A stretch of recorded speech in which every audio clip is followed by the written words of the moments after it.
O que é a sombra do Onipotente?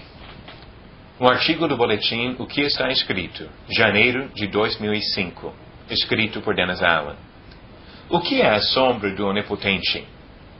Salmo 91, versículo 1 diz: O que habita no esconderijo do Altíssimo e descansa à sombra do Onipotente, diz ao Senhor: Meu refúgio e meu baluarte, Deus meu, em quem confio.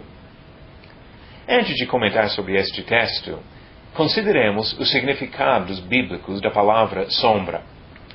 A palavra pode indicar uma sombra literal.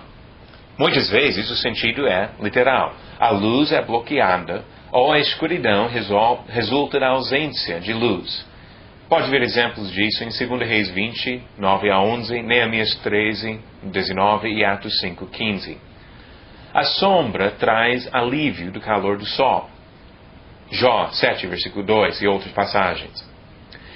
Segundo significado da sombra pode ser o símbolo da brevidade. Davi falou da brevidade da vida terrestre do homem. Ele disse em 1 Crônicas 29, versículo 15, como as sombras são os nossos dias sobre a terra, e não temos permanência.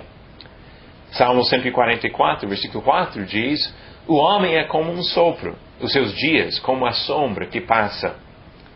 Bildade disse em Jó 8, versículo 9, Porquanto nossos dias sobre a terra são como a sombra. O terceiro significado é como símbolo da morte, do perigo ou das coisas tenebrosas.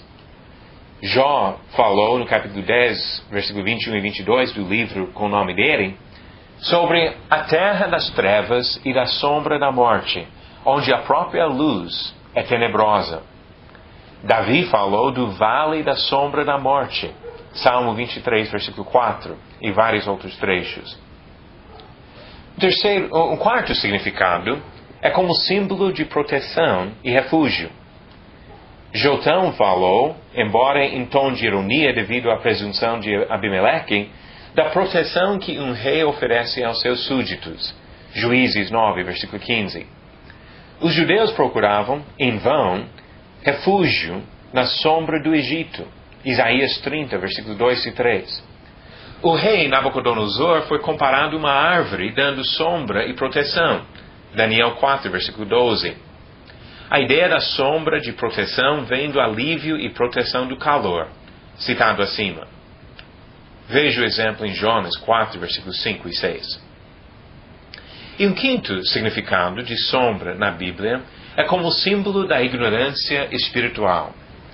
Mateus citou a profecia de Isaías 9, versículo 2, quando falou da pregação de Jesus. Mateus 4, versículo 16. Zacarias citou a mesma profecia quando falou do trabalho de seu filho como precursor do Messias. A sombra representa, nestes casos, a ignorância espiritual.